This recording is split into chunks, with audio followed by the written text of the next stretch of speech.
all day long, your body is saying, fire alarm, fight or flight, run. And I was like, Like I was sitting with him and my back felt like it was on fire. I was like, see, it's crazy. It's happening right now. Feel it. I think it's really hot. He was like, no, your chemicals are so messed up that your body doesn't know where you're supposed to be. Your adrenals are on fire.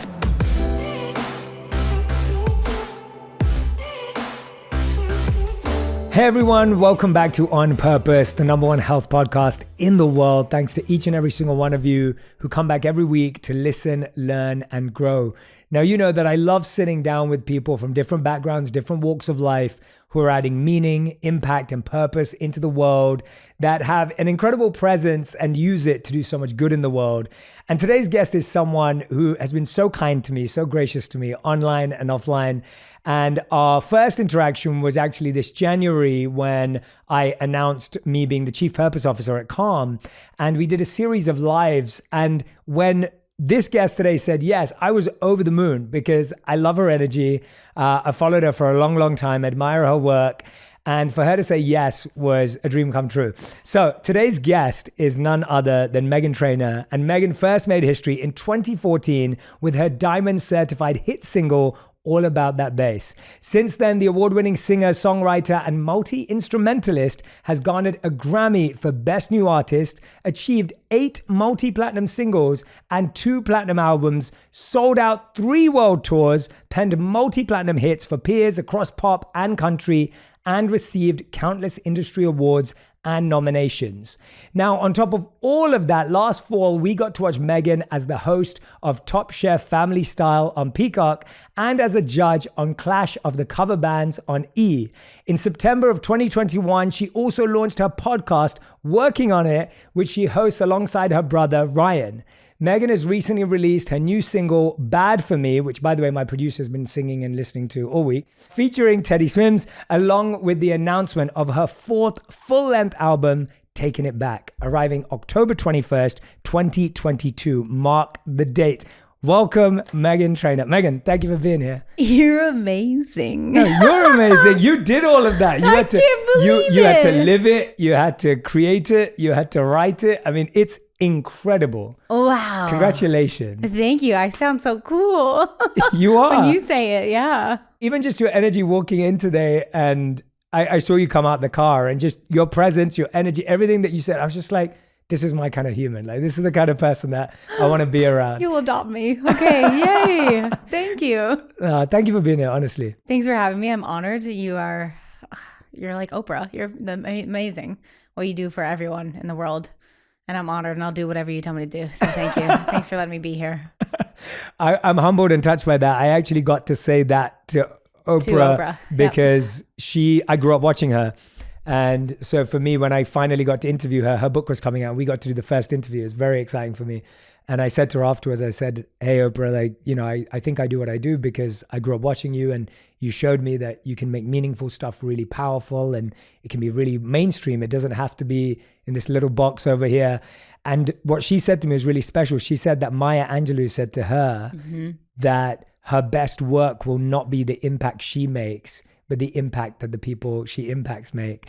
And I just thought that, so anyway, I appreciate, but I'm passing it on to Oprah and passing you're my it Oprah. And passing it on. Thank you so much. But I want to dive into so many things with you today because you're just such a interesting, fascinating person. Okay. But the first thing I want to ask you is, you have a secret door in your home.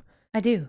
I want to know all about it because how did you know that? Because to me, yeah, of course. Because to me, secret doors, like that's the kind, when you just showed me your garden too, and I'm not going to give anything away, but those are the kind of homes I get fascinated about because they're the kind of homes you dreamed of as a kid. Yeah, literally. So tell me about the secret door. I'm creating my dream house for when I was a child. Yeah, that's what I'm doing right now for my future 4 children. I have one now, but he can barely walk, so we'll get there. But I have a secret door in my house.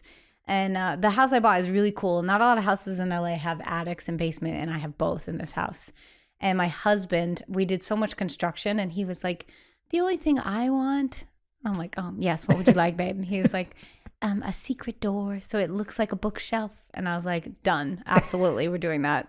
And it's the best part of our tour when we give tours of our house. Everyone's like, what? And I'm like, yeah. Where does it lead to? An attic that I'm turning into like the best kids playground ever that I want to do like homeschooling eventually in. So yeah, we got like slides up there and that's incredible. I'm inviting myself over just right now already. It's so fun, man. Yeah, my house is gonna be sick one day when it's done. I love it. I'm very excited. I went to a home when I first moved to LA. I think I was living here already, and it's the coolest house I've ever been to. His name's Frank Luntz, and he's a speechwriter for most of the presidents of the United States, and that's his career, to write speeches, teach people communication. And we spoke at a conference together in Singapore, and his presentation was amazing, and somehow he liked mine, and so we became friends over it at the end, and we got connected, and he lives in LA too, and he was like, all right, when you're back, come over to my house. I was like, great. He's in his like mid-50s or something, and so I went over for dinner at his house, and his house is like a museum. Like, he has the first shirt that Nelson Mandela wore to the United States, and he has like all of these incredible documents, like the invite that JFK received before the assassination. Like, he has just like these really amazing things. And we went into this room, and it wasn't the Titanic, it was another famous boat, like a structure of it. And there was a little Winston Churchill in the corner, and he asked me to stroke Winston Churchill's head, and that's when things got really weird. And then I looked at my phone, I had no data, I had no signal, I was really scared. And so I saw the little Winston Churchill, and he goes, yeah, stroke his head 3 times. And I was like, this is getting really weird, but okay. I stroked Winston Churchill's head 3 times, and this trap door opened, and it was so cool. And I'll save the rest of it for later. But anyway, my point being, I love trapdoors. You also have not trapdoors. I love secret doors. Secret doors. I love dungeons. Okay. Yeah, I love dungeons. Yeah. I'm from London. Sick. The dungeons are a big thing in London. The London Dungeons is a great attraction for anyone who's wondering. But you also have 2 toilets. I have 2 toilets. Can you explain that too? Wow, you really got to come over to my house. You got to see all this. Yeah, I'm very fascinated by aesthetic and my weird stuff. Yeah, I love it. Okay, so in our bedroom upstairs, there's one bathroom, and the other bedrooms are farther away. And my husband and I get up all night long with the baby. We used to. Now he sleeps. He's great. But we used to get up all night long, and every time I had to pee, Daryl would have to pee at the same time. And I'd be like, get up, it's my turn. And I remember in this new house, we literally like built rooms from scratch, and they had a bidet next to the bathroom. And I was like, we'll never use that. But there was an extra hole. And then I saw the dream, and I was like, I have an extra toilet. And I was to the plumber, I was like, can you pop both of these next to each other? And he was like, what are you talking about? I was like, just right there, right next to each other. And he like laughed and thought I was joking. I was like, get it done.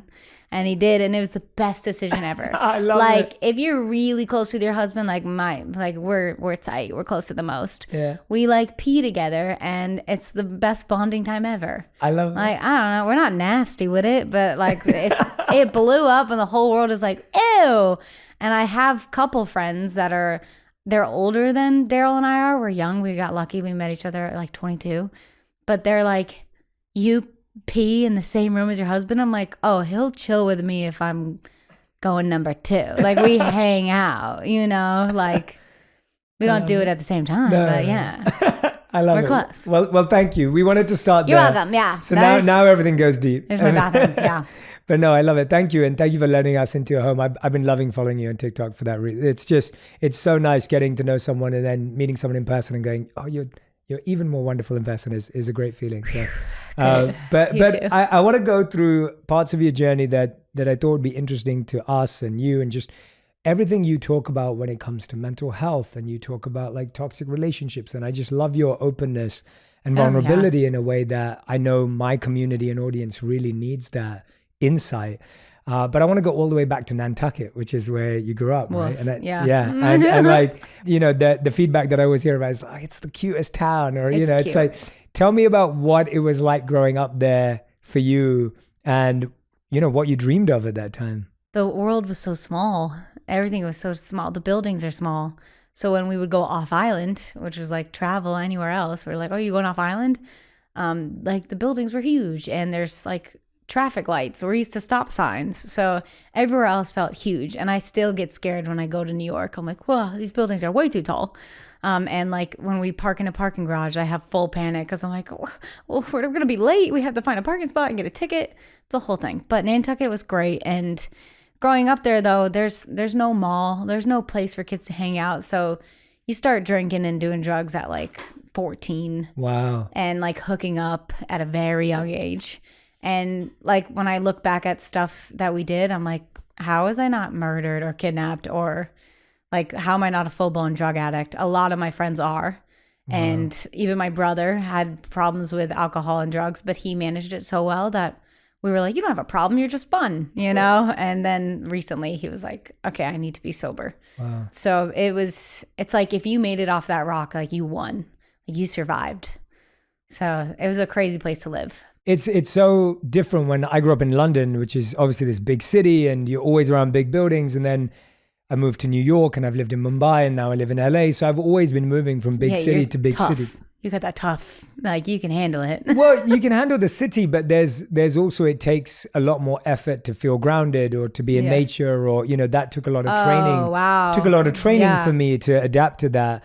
And I also find that, you know, when you're talking about, I went to Montana recently, and that's where, when I was speaking to a lot of the people that lived in the area, and a lot of the kids there were saying they'd never left.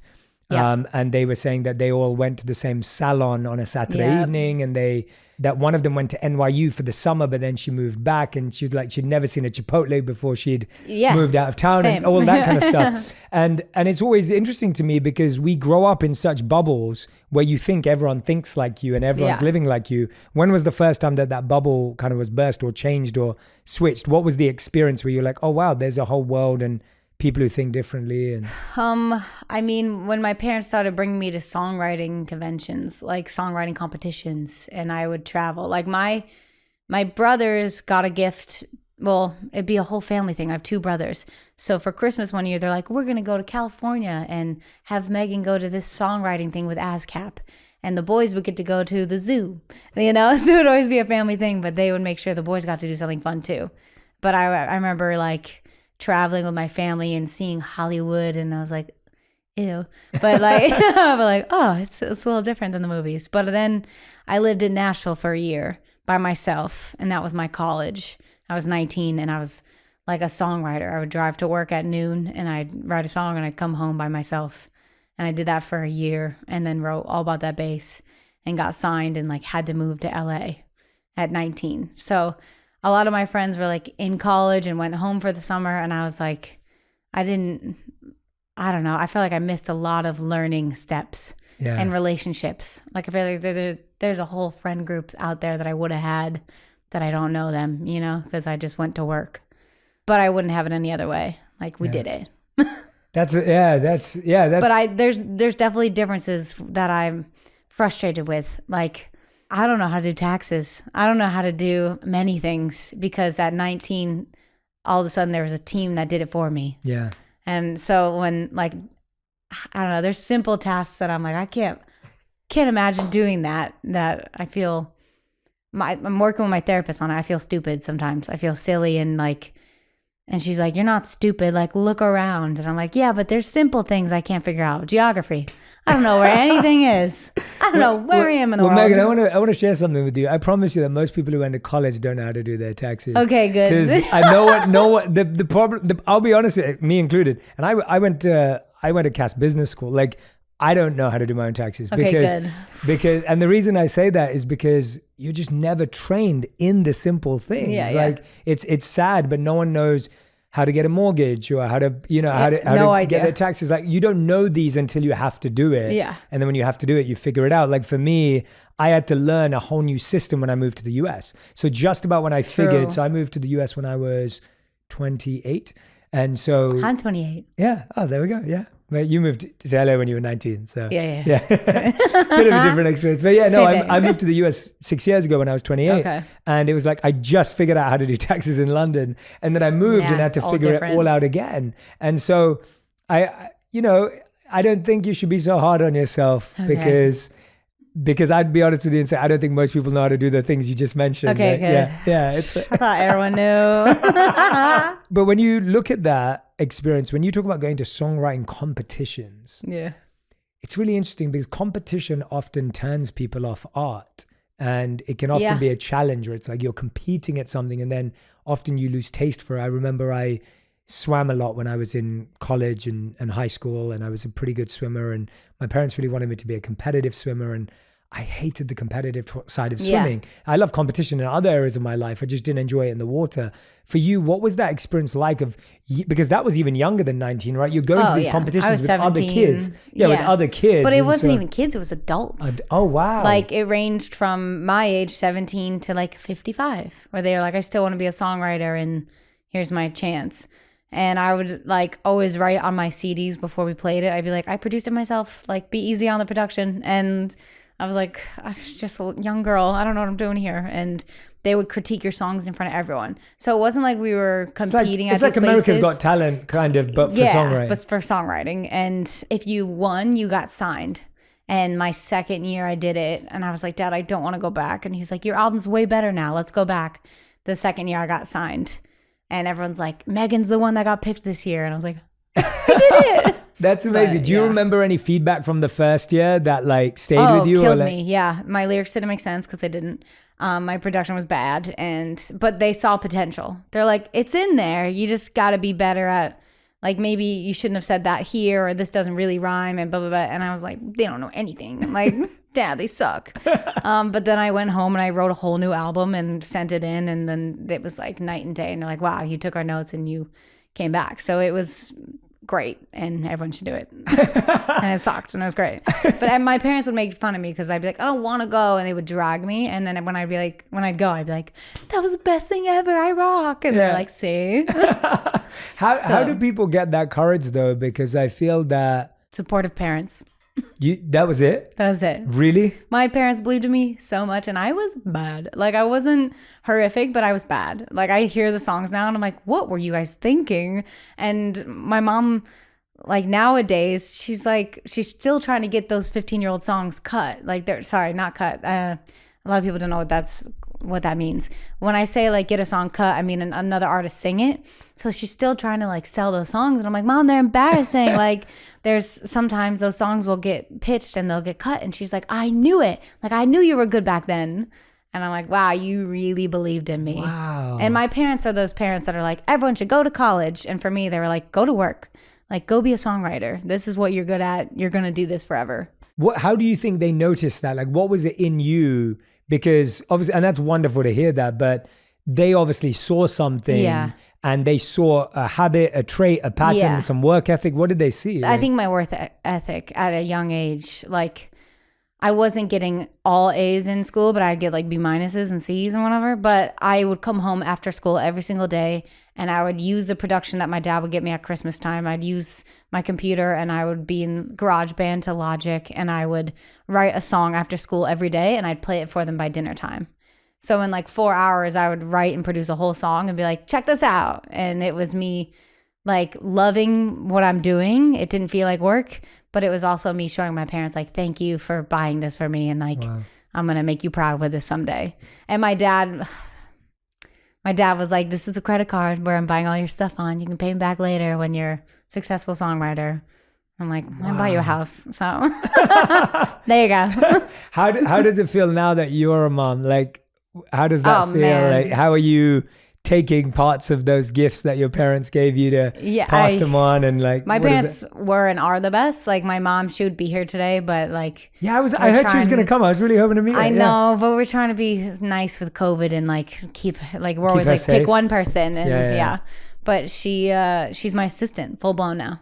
Like, what's that like? It's the best. It's the greatest. Amazing. I'm lucky and I have a cool mom. A lot of people don't like their moms, but my mom is my best friend, my husband's best friend. They're the same person. I think I married my mom. Wow. And they like could finish each other's sentences. It's crazy. I love that. He's a sweetheart. He's so sweet. Yeah, he's amazing. She's my full assistant because when I had like assistants, I've only had two. One was my best friend, and then the second one became my best friend. Wow. And I was just like, it gets uncomfortable. It's like, I don't want to ask you to go get my groceries. But my mom's like, I'm getting groceries. You want me to get some for you? I'm like, yes, please. Like, she's doing it anyways, you know? My mom was always my assistant forever, but she's not. She's just a loving mom. Yeah. But it's the greatest. And I think having the supportive family is the only reason why I'm here. I mean, I know it is. Yeah. That's why I keep them close. And how do you try and do that in your own way now? Like, how are you doing that for your kids apart from building them amazing water slides. My kid sees his uncles every day because they live in my house. So he's surrounded by family all the time. And I think that's a part of his speech delay is like, like literally they're like, is he the only baby here? I'm like, It's all adults and we all give him whatever he wants immediately. Wow. They're like, so let's wait till he asks and then you may give him his snack. I'm like, okay. So yeah, it's a matter of too much love. But I also want to give him 3 siblings. Like, blah, blah, blah, immediately. Yes. Yeah. So you're working on that? Working on that. I think December, I'm going to try to get knocked up. I love it. Hope. Yeah. I feel like for so many people, family is their contention point, right? Like that's where they experience toxicity. It's where they experience could be tricky. Generational negative patterns and trauma. Whereas you have this beautiful setup and you're working on it. Obviously, it's not just like that. What do you think your parents or your family has done right over time to maintain that? When you just said that your kid's surrounded by uncles and like, that's so beautiful when it works. Yeah. And then there's so many people what is it that you think your parents did differently? What have you observed? I'm intrigued because I think that could be huge for people. I'm breaking a lot of generational trauma and generational patterns, which I've learned with my therapist. Shout out my therapist. My new song, I said, my therapist told me to write you a letter. And she's like, you put what? And I was like, yeah, I wrote about it. But as I've learned about like why I am who I am, it makes sense through my parents. Like no one's perfect in my family. We look great, but there is some darkness. There's some clouds. And I've just tried my very best to break all of that. And my mom is so good at adjusting and learning and seeing like, oh, we can change. We're not like this forever. Like my mom's side of the family, they never talk about what's bothering them. We call it, her last name was Jekanowski. So we call it the Jekanowski secrets. And they never bring up how they really feel. And I'm like, we're not going to Jekanowski secret this. We're going to talk right about it. Here's how you make me feel. Yeah. And my mother has changed significantly. The only category where she's still slacking is the self-talk, self-love. Right. Bad. Yeah. Which is where I got it from. And she knows. So she's like, I'm sorry. Like she won't take a picture. Like she'll say, the camera will break. I'm like, what? That's so aggressive. Like she's so mean on her and hard on herself. And she's a part of that generation too that like refuses to get therapy. And my dad. I told them recently, I was like, you would both benefit very well if you had therapy. And they were like, I know what's wrong with me. I don't need to talk about it. And I'm like, oh my God, you're so lost. Like, so I'm trying to slowly get them into therapy. And I've noticed my brothers now, they're close to their 30s. They have all woken up and seen like, oh, we have alcohol abuse in our family. I should be sober. And that's what my brother has done. And he's like an amazing human now. He was great before, but he was poisoned, you know? Yes. And then even my younger brother, like he's just, they've grown up so much. And I think it's by watching me change my ways and change the patterns of the family and break those bad habits that we can, us millennials, man, we're doing some work.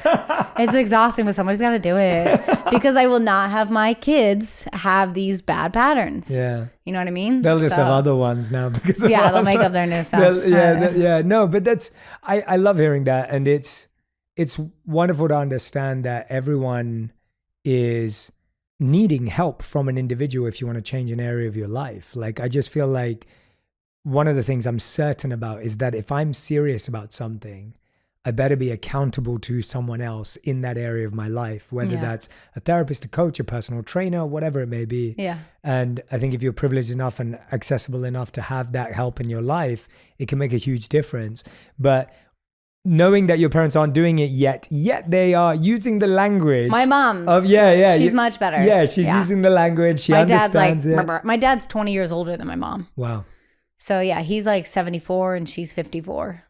So she's like cool, young, hip kids. And my dad's like, this is how it always is. I'm like, oh no. But he's sweet and great. I love that. In the beginning of your journey in music, today we know that a lot of your relationships inspire it. You just said that, your therapist told you to write a letter. And so like you hear the toxic or poor relationships you've been in that have inspired music.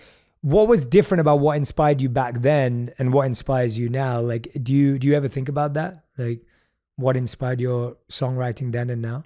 Well, back then I was a songwriter writing for other artists.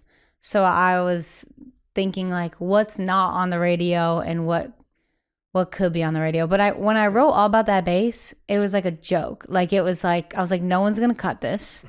We've wasted a day of work and we'll just write a therapy song for us. Like, because the co-writer was like a man and it was the first time meeting him. So it's kind of like a blind date. And you're like, where'd you grow up? And we both were like, we were chubby kids and we had to learn how to love ourselves. And I was like, how funny would it be? That's like, I ain't no size 2, but I can shake it. And I'm like, I'm not a confident dancer that dances in front of everyone, but imagine if I was. Yeah. And I remember being like, I'll sing the demo. Who cares? And it was like a raw demo with no autotune and nothing. But the lyrics hit so many people that they're like, this is going to be huge. Who's singing it? We'll just let her do it. So it was really from like a weird raw place. Like I wasn't chasing radio. And I fell into that before when you talk about competition. I didn't know about charts and all that stuff. When they're like, you're number 1, I was like, fantastic. Like, what is that? Like, number 1 everywhere. They're like, everywhere. I was like, well, that was easy. So then anytime I did another song, I was like, it's not number 1 everywhere. What do you mean? Like, and then I was like, well, maybe I'm not doing what's on the radio. And then I caught myself chasing radio and just falling on my face. So with this new album, Taking It Back, I was like, I'm going to go back to when I did doo-wop and just didn't care about any charts and anything and just do me. Yeah. And you'll hear that come out. And the first song they put out was a emo toxic relationship song. I was like, oh, okay. Coming out passionate. Yeah.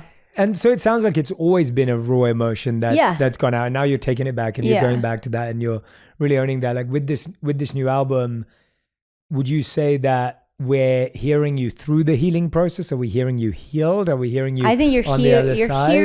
You're hearing a healed, mature mother who is just ruthlessly honest, you know? Like one song, Don't I Make It Look Easy, that I teased today on my Instagram, is like talking about, don't I make this look easy? Like everything's perfect. Because everyone who interviews me is like, you are so fun and you have the best family and the best life. And I'm like, I cry so much. You just don't know it because I don't film myself and post it, you know? So I say in the first verse, like I posted a picture, I read all the comments, I hearted the good ones. And if I'm being honest, I probably spent an hour on it. Yeah. And then I'm like, and it's just like a fun way of being ruthlessly honest. Ruthlessly. Yeah. That's not a word, but brutally honest. Yeah. What's your take on that, what you just said of like, there's a lot of people who will say, oh, well, if we're not taking pictures of ourselves crying and our videos of ourselves crying and posting it, we're only posting the highlight reel. Like we hear this all the time. Yeah. What's your personal take on what showing up authentically means to you? I just noticed when I do talk about my fun, private, personal stuff, like my bathrooms, goes viral. People love it. People are like, what? She's goofy? I'm like, yeah. And it's always a good reaction, which feels great. Yeah. Like I use that as my therapy of like, oh, the world likes me for just who I am. So I'm just going to do that. And the more I did that, like literally the more popular I got, or the more people wanted to talk to me. The more I just like talk, that's why I did the podcast, because we talk about private stuff that I'm like, normalize it. Like I have hard poops, you know, like, and it makes, I think it's more relatable, and people are like, I have that problem too. Yeah. That's, and the first place I saw that was my mental health. When I saw Carson Daly on the Today Show explain a full panic attack, my mom didn't understand what was happening to me. My best friend, she couldn't understand. She couldn't help me when I said, I need to go to the emergency room because I can't breathe. And she was like, just come here, I'll rub your head. I'm like, you don't get me right now. I sent her that article and she was sobbing and was like, I finally get it. Because I couldn't put it into words. And when Carson did it, I was like, you don't know what you did for my whole family. Like, have you ever told him that?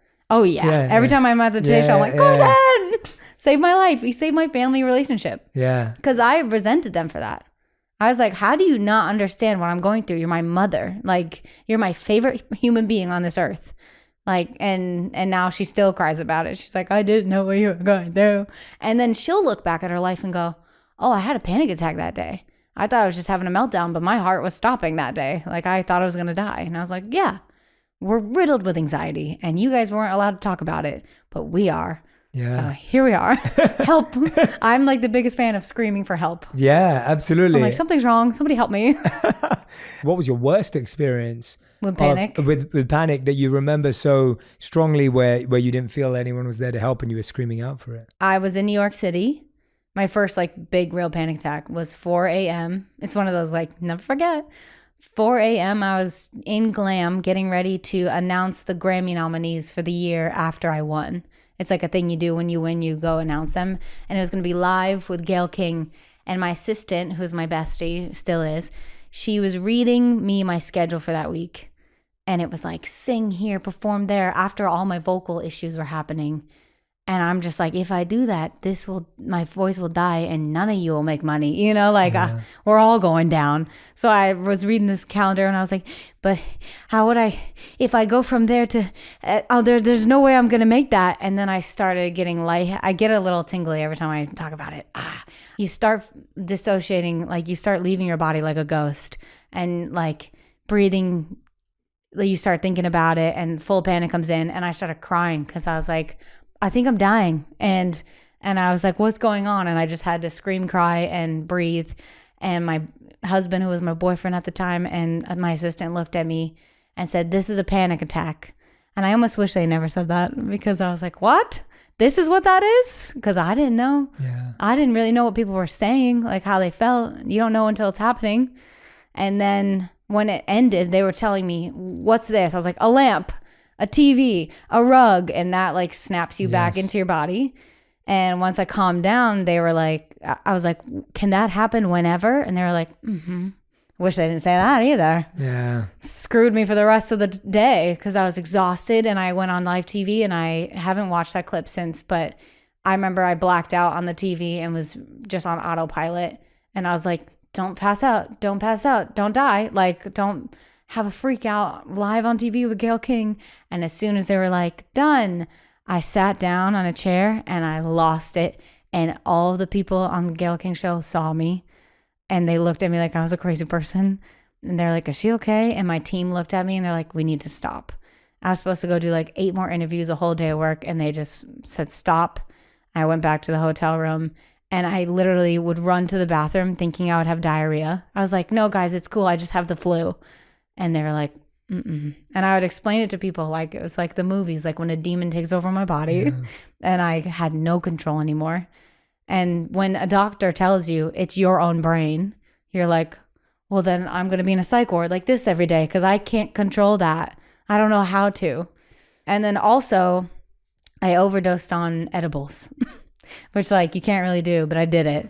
I usually I was self-medicating myself with 5 milligrams of weed with edibles at night.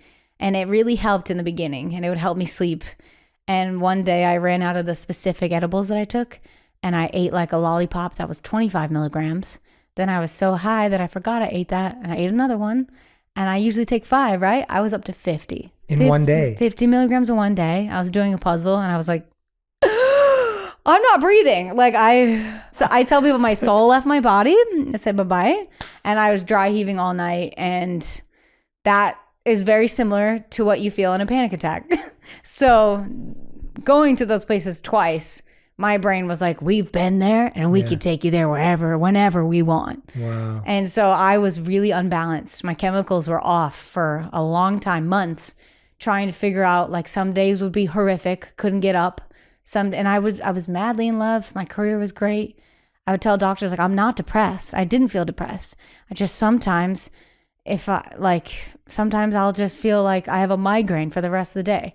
I'd have ice packs on my head. I'd have my mom check my temperature. I was like, no, I just have a flu again. This is crazy. And then I finally went to a psychiatrist and he explained to me, your chemicals are like this. And all day long, your body is saying, fire alarm, fight or flight, run. And I was like, Like I was sitting with him and my back felt like it was on fire. I was like, see, it's crazy. It's happening right now. Feel it. I think it's really hot. He was like, no, your chemicals are so messed up that your body doesn't know where you're supposed to be. Your adrenals are on fire. So I went on my first ever antidepressants. And I used to get complimented like, wow, you're the only pop star not on antidepressants. And I used to be like, well, look at me. Yeah. And now I'm like, that's messed up that they said that to me. Yeah. And like it made me judge people and it was horrible. And now when I was finally on the medication, I'm on like the lowest dose. And after a month or two, I was like, it's quiet. Like everything stopped and it was amazing. And I like would talk to my psychiatrist of like, I only had one panic attack this month, and it slowly went down, and it's been like 5 years now. And I haven't had a terrible one since. I'll have nights if I'm overexhausted or I'll say my body's trying to trick me right now and trying to pretend I'm in a panic attack. And I know, what you doing? You can't mess with me right now. And my husband knows too. He knows the drill. Like, it saved my life. And I don't know what I would do without those pills.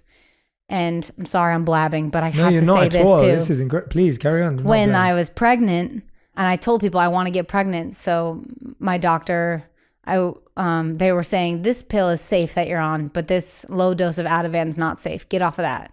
So I did get off of that. And when I walked into my doctor appointment pregnant, like day one pregnant, I brought my medicine. I was like, this saved my life. And he was like, oh, you could throw those candies away. And I was like, what? Like, I didn't know what to say. I was so scared. And I was like, it was COVID time, so I didn't have my husband. I was like, what? And I was in shock. And I stayed with that doctor for like weeks and just got worse. And I cried to everyone of like, he just wants me to throw them away, but they saved my life. And my other doctor said it's totally safe to be on these, so I don't know what to do. And I eventually changed doctors, and I had a woman doctor, and she was like, that's insane that he said that to you. These are perfectly safe to be on. You're fine. And a happy mom is a happy baby. And I've been trying to tell every pregnant mom or anyone who's going to have a baby and on antidepressants, like, you can safely stay on them and nothing bad will happen to your baby.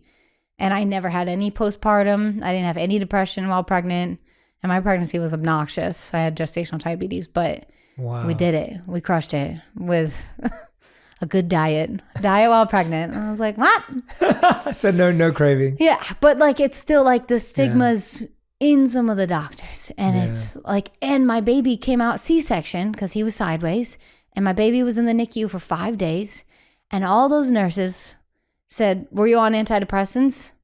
And I just got sawed open. I'm on drugs, like trying to heal. I feel horrible. I don't get to see my prize that I went through all that for. And I'm in there trying to look at him in the NICU tank. And they're like, well, it's because you were on antidepressants. That's why he won't wake up. I'm like, what?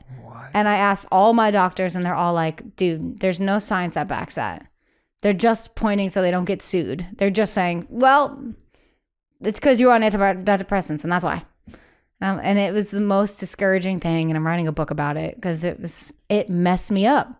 And I still talked to my doctor, my psychiatrist recently, because I'm trying to get lower on my antidepressants in case I want another baby, even though there's no science that backs that can hurt that baby. And then what happened after that? My doctor's like, I got the charts later because Dr. Amen's like, what? Like, show me how they proved that. Yeah. And all the chart said was like, he's sleepy. He's not waking up. He wakes up on his own time. But it was a C-section. That's just traumatic for a baby to come out. Yeah. Anything can happen.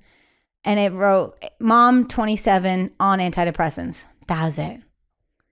And I was like, you know, it's the worst thing you could tell a person who just had a C-section. It was like, it's your fault that this kid's not awake. Wow. But I can't wait to have 3 more kids. But yeah. Thank you for sharing that. And you weren't blabbing at all. It was actually really... Blah, blah, blah, blah. No, not at all. Honestly, it was so...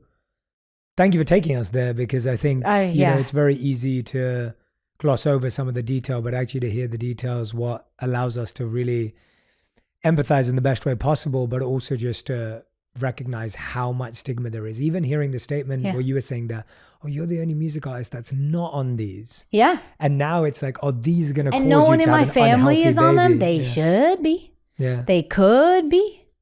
I have like plenty of people in my family that I'm like, oh, bipolar, undiagnosed, like for facts. And like sometimes they know it and they use booze to help it. And I'm like, there's better ways. I take my pill and a half at night every night and I feel great. And I don't have to chug a bottle of booze or eat edibles. Like there's a safer way that you could do this.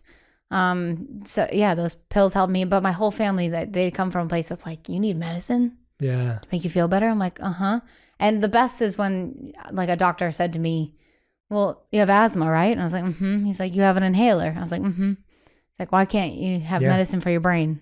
Totally. Period. What do you think it was for you that drew you in that direction of wanting to change your habits? Because like we see with so many musicians, with so many artists as well, it's so easy to go down the other road. And like you're saying, it's not about looking down on those people. It's just they didn't have a family, but they didn't have the support. But what was it for you? Because obviously, like you're saying, that the majority of your family may not really understand why you need medicine, but you met a psychiatrist. You've been very proactive here. Yeah. What made you so convinced that you had to make this change and that you wanted to find this way out? Because it's so easy and natural for you to turn towards alcohol. I was for sure spooked, and I knew something was wrong. Like I knew my chemicals were off, but I didn't know my chemicals are off. I was like, my body's broken. My brain is broken and I need help. And I was scared. I was scared. I saw me in a psych ward forever for the rest of my life. And I was like, well, I don't want that. I want children. I want a family. I want a career. I want to keep going. Like finally all my dreams came true and this is happening. No way. I'm going to fight this. So I wanted to fight it. But also what really, really helped me, which is another reason why I talk about all my stuff in case it helps someone, is people like Carson, but also my older brother, Ryan. He used booze and drugs for his anxiety. And he's had huge panic attacks that he never told us about. Like he lived in our house, and in his room, he told me, oh my God, I was pretty sure I was having a heart attack thinking it was the drugs, but it would be like a hangover, convinced, and he would call it Scary Sundays. And I was like, this whole time you just have crazy panic disorder, but you've been like smothering yourself with booze and drugs, flying through it. He's like, yeah, stuff it down, eat some drugs, you'll be fine. Like, drink your medicine. That's what he would say. I'm going to drink my medicine. I'm going to go to bed. Like, he has sleep paralysis. He has his brain's way worse than mine was. So when I would have my panic attacks, I would go to everyone in the house. He lives in my house. And I'd be like, something's wrong. And he'd go, I've been there. I know what you're feeling. Go to the emergency room. Ask for the lowest dose of medicine that you can get. Do not let them give you Xanax. And then come home and you're going to be fine.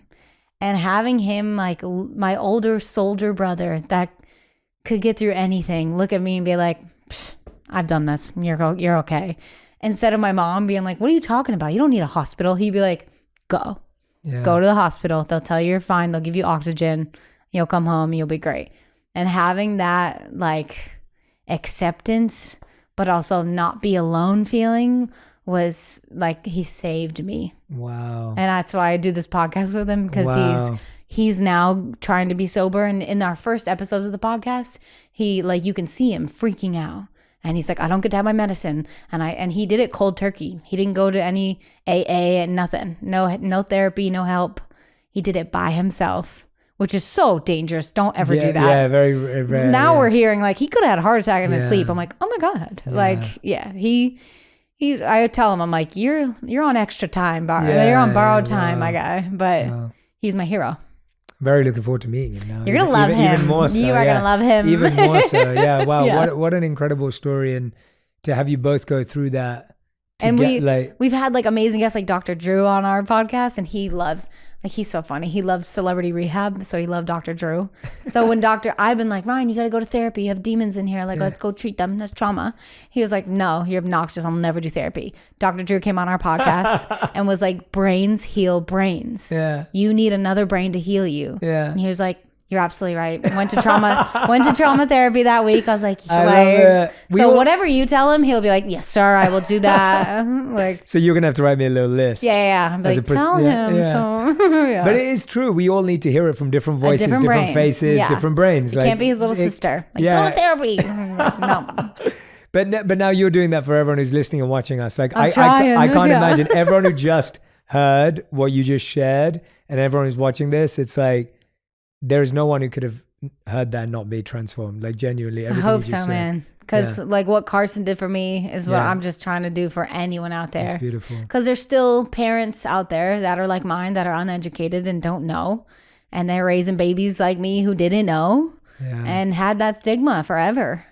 Yeah. And I look at my family and I'm like, oh man, like my grandparents would really needed this. You know, like there was real crazy trauma back then in my family. Yeah. And that just goes down the line. Yeah, and I feel you only saw it on the public figures. So I just watched the Elvis movie that just came out. And then obviously Bohemian Rhapsody about Freddie Mercury a few years ago that came out. And you start studying the stories of all these incredible icons and artists, and you see alcohol and you see drugs, and, you know, and you see that go to a bitter end, you know, and it's painful when your heroes and your inspirations go that way. But now when you see them go the other way, isn't it so cool though that now it's like the rock stars that were like our heroes, but they died of an overdose. We're like, ugh, we can't do that nowadays. Like, health is in right now. I hope so. Sick. We want to make it more in. I want to make it more in. Even body types though. It's like fitness is hot. I'm like, I want to work out and be hot, you know, be fit and healthy, not like and strong. And, I want to be strong. I want muscles. I see muscles on my thighs now, and I'm like, oh my God, I'm so hot. Like,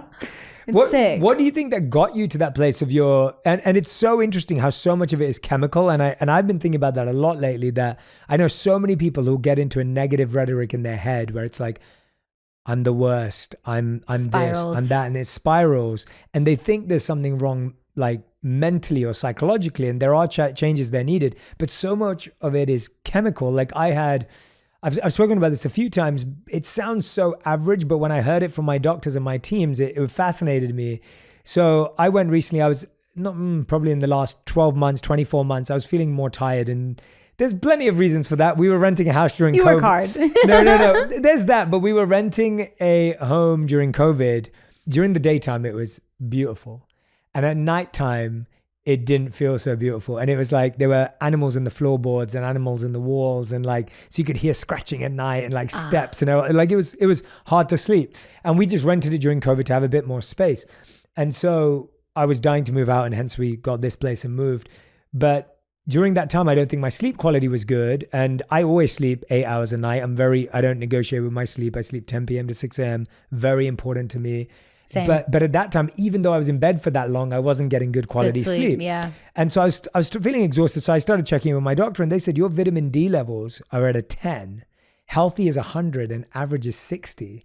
And my doctor said to me, and my nutritionist and my health team that I have, they said to me, Jay, we don't know how you're not depressed. Literally. And I was like, I'm not depressed at all. I'm absolutely fine. And they're like, but your chemicals in your body show complete. And I was like, that's fascinating to me that sure, because of my meditation and mindfulness, I was able to not be depressed. But you could be depressed just because you don't have enough vitamin D in your body. Like Literally. It can be as simple as that. Well, I got a dietitian who transformed my life. She helped me healthily lose 60 pounds, which was like 1 pound a week of changing my lifestyle. Wow. But food is poison, you know, like bad foods. I just saw a TikTok where this guy was like, I had anger issues and I was mean and I was in high school. And even though I was like a smart kid, I remember I ate like the burger and the cafeteria food every day. Yeah. And no matter how smart I was like, I'm going to go fight today because I was angry. And when I started eating healthy, I was less angry. Like,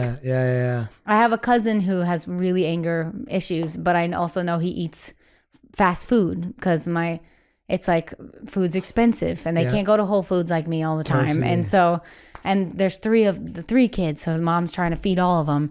But I know that food is just feeding his anger and his, you know, so it's super sad watching that, knowing like, oh my God, the rest of the world, you know? Yeah. I mean, that's the challenge, right? It's how can we make food affordable, accessible, healthy, tasty? My dietitian, she's like, don't even get me started on like the food industry. Food in cafeterias though for kids, for children. It's like, how do you expect them to work all day and like have energy? Yeah, it's so like I remember now when I would come home from school, nap every day, bro. I'd nap and my mom would be like, it's dinner, wake up. I'm like, okay. Like, no wonder I was like chubby and depressed and sad. Like, yeah, and it's hard again because it's all habits. Yeah. I was saying recently to someone, like, our biggest crisis is a crisis of habits. Like, our life is defined by habits. Yeah. And we've just adopted a ton of bad habits mentally, physically, emotionally. And now we keep repeating them. That's what growing up is. That's it. Breaking all these habits. My dietitian's like, you have to, and my therapist is like, you have to rewire your whole brain. Yes. Everything you knew is wrong. And I'm like, oh my God. Yeah, no, like, and even so my poor mom, like she was even trying to help us. Like we're that family, we're all chubby. And my mom was like, we're going to do Weight Watcher snacks. But like back then, like it's still crap. Like it's still like, what are you eating? And she tried to get all the low calorie orange juice. And we're like, it's the orange juice is the issue, Yes, yeah, it's got so much but sugar they in it, tried. They're right? uneducated. They didn't know. So Yeah, of course they didn't know. my mom was just doing her very best. But when I look back, I'm like, oh my God, I was eating poison. Like, Yeah, I used to eat 4 chocolate products a day. Like I used to eat chocolate biscuit. I used to eat Reese's Pieces every day, bro. What I are you ate chocolate talking about? biscuit, a chocolate bar, a chocolate yogurt, and a chocolate ice cream every single day. Were you fat? Yes, and it was Love it. amazing. That's why you're so nice. It was amazing. It was like, You know, Boys and Girls Club. no, It's like a place where kids can go after school. Okay. We had that on Nantucket, and we had our little snack thing. I had Cheez-Its, Reese's, Blue Powerade every day. Oh my god. Horrific. Yeah. After school, I go eat that and Yeah. then play. Yeah, and that's what. Bro, and- I was active. My wife had to train me how to manage. No, I need to do that to Daryl. He's addicted to sugar. My wife had to train me how to manage. It's been an amazing journey for me. Because it sounds like sugar, who cares? It's like sugar's No, really, it really bad. Yeah, it's like sugar's like the one that. Em đến nhẹ nhàng như cách em đi qua cái khẳng lãng mạn như thi ca, khiến anh chẳng nhớ được gì cả, chỉ chút vội vã anh ghi và em. Anh không biết được là đôi mình còn gần bên nhau bao lâu nữa. Nhiều lúc anh nghĩ hay thôi mình có lẽ là đừng yêu nhau nữa, vì cãi vã nhiều quá anh mệt lắm, chia tay nhiều quá anh mệt lắm. Tất cả ở em đều mệt lắm, nhưng rồi thời gian cũng hết năm. Em thì vẫn ở đó, vẫn nắm chặt tay, vẫn kể môi sát môi. Anh thì vẫn như vậy, vẫn nghệ sĩ nghèo chỉ có lời hát thôi. Em à, người ta mất nhau trong 2 tuần và ta xa nhau cũng 2 lần. Anh không có phải thằng khờ, cũng biết trái tim đâu đó đã phai dần. Phải cần một sự liều lĩnh để thấy mình còn luyến thương nữa không. Mình sống với nhau như vợ chồng, nhưng tình thế này thì chưa giống. Bài nhạc anh viết vẫn chưa xong, liệu rằng ngày đó có Relationship now. You know, and you have been for a long period of time, obviously, with Daryl. With food and my man. I was talking about with With love, yeah, yes. with love, yeah. I And won. I just I got got lucky. And I'm so grateful I got to meet Daryl today as well, because it's always he's a fun. king. Like, and yeah, he's amazing. How did you know that was how you were meant to be treated? Because I think so many people get into a pattern of accepting a certain level of treatment. Yeah. How did you know? I figured like, because of like relationships I've seen in my family, I'm like, she'll deal with it and I'll just train him to be better. And when I met Daryl, he still to this day like opens every door, drives me wherever I need to go because he knows I'm scared to drive, takes care of me. No one's ever taken care of me like that except my parents. And he says, I'll take care of you to this day. And that's when I was like, oh my God, I want to only be with you for the rest of my life. I want to be 105 and die next to you while holding your hand. And it's taught me how to care for someone and take and love them like that. But yeah, it was like the chivalry, whatever it's called. It was the kindness and the simple things of opening doors and making sure I was okay. And he came on tour day 11. After day 6, when we said, I love you, day 11, I was like, I have to do a tour now. Would you like to come with me? And he was like, well, I got nothing else to do. So, and he stayed on that bus and did the whole tour with me. And after every show, he caught me off stage. He would carry me to the little golf cart and he would help me take my wig off and he'd massage my feet. Like month 1 meeting this person. And I was like, you're going to take care of me forever. Wow. And he went through me when I had vocal surgery. Like 4 months of dating, I had vocal surgery. I couldn't talk. Couldn't say I love you back. I was mute for months and he still loved me. The way he treated me through my pregnancy was insane. Just like, and it makes me like, as much as I tell the world like, hey, if you have mental health, ask for help. I also want to say, hey, don't settle, you know, because there's a guy out there that will rub your nasty feet after a 2-hour show. Buồn dẫu không cách nào mang nắng về đêm đông, cũng không hái được sao trên trời kia đem xuống. Nhưng sau này có thể đưa em giữ hộ tiền lương, sau này có thể làm việc nhà nếu em lười. Nhân gian thường nói không tồn tại thiên đường, chắc do họ chưa từng nhìn thấy lúc em cười. Ấm áp tỏa sáng tựa vầng thái dương, kéo anh chuyển động tinh tiến ở xung quanh hoài ngày. Hạnh phúc nhất mà anh âm thầm mãi ước, ngày ta đứng trước linh mục và cùng sánh vai lại. Thêm lần nữa tuyên bố nhẹ, em về khuyên bố mẹ kén rể đi anh đến tuyển ngay. Dù ít tin tưởng vào duyên số, nhưng nếu em cho số đảm bảo mình nên duyên đấy. Từ khi gặp em Google hết tác dụng, bởi em là tất cả những gì anh cần tìm, giống một kho báu để ngăn người khác bước tới. Đối đầu thế giới anh cũng sẵn sàng cân tim, ghét phải lặng im coi em như cô bạn. Nỗi nhớ đong đầy bao giờ mới khô cạn, khoảnh khắc bên nhau thời gian như ngừng trôi, vì em sở hữu sự hấp dẫn vô hạn. Yêu đơn phương cảm giác khó đọc tên, mọi thứ mù mịt giống như đường trước bão. Mãi hy vọng chờ đợi ngóng trông đến ngày nụ hôn đó sẽ một lần được trao. Hương thơm ngọt ngào vương trên mái tóc em, gây nghiện cực mạnh anh ngày đêm ước ao. Quỳnh là loài hoa đẹp nhất trong bóng đêm, cuộc đời này u tối đang cần em bước vào. Đưa cho anh cái bản đồ vì vì anh sắp lạc bên trong đôi mắt kia. Hãy đưa cho anh cuốn từ điển vì cảm xúc này anh không thể cắt nghĩa. Chuẩn bị đưa anh shorts, or I can't wear sleeveless things, and my husband catches me and is like, hey, you're being so mean to yourself. Look how gorgeous you are. And it's a thing you have to work on. I have to reprogram my brain to be like, no, I look good today. And the only thing that I saw actually make a difference, which I truthfully don't do, is because I got to do it more because it's so hard. My therapist told me stand in the mirror naked for 5 minutes, put a timer on, and just look at yourself. Day one, I was literally shaking because I was like, like it was already tough for me to love my body. But after the C-section scar with all the stretch marks, my family's like smothered in stretch marks. Like it's genetic. So I'm going to get it. Got it. So the stretch marks go up, the C-section goes across. Now I'm looking at myself like a lawnmower ran over me. Like I've been hacked. And there's no fixing that. So I was like staring at that, like, oh, and all that trauma that comes with it. But and I was just looking at the clock like, please be done. But day 3, when I did it, I was like, you know what? Her thighs are cute. You know, I started complimenting her. And I was like, oh, I see my brain changing already. And if I did it more, I'd probably be better at it. But like our bathroom, we have a giant mirror in it. So when I get naked every day, I see it. And I think that helps. My mom like avoids mirrors and avoids, she doesn't want to like have my father be anywhere near the shower when she's in it. I'm like, oh my God, I used to shower with Daryl. Like, what? Like, she's very hot. And I think that's what keeps her insecurities stuck there. Yeah. You know, you have to like literally get naked and start looking at yourself. Yeah.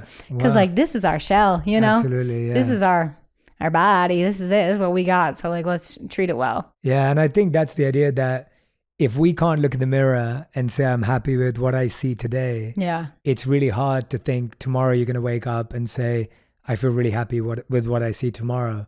In the sense of even if you've changed, whether you lose weight or gain weight, whatever you're trying to... Say anh thường hãy nhắc về em, mong khỏa lấp những u tối, khoảnh khắc về đêm nghe lại bài ca ngày xưa cũ. Ta hát về nhau nhớ những giấc mơ ta từng ước, to tát về sau và đó là khi mà anh dần lụy là không làm chủ chính mình.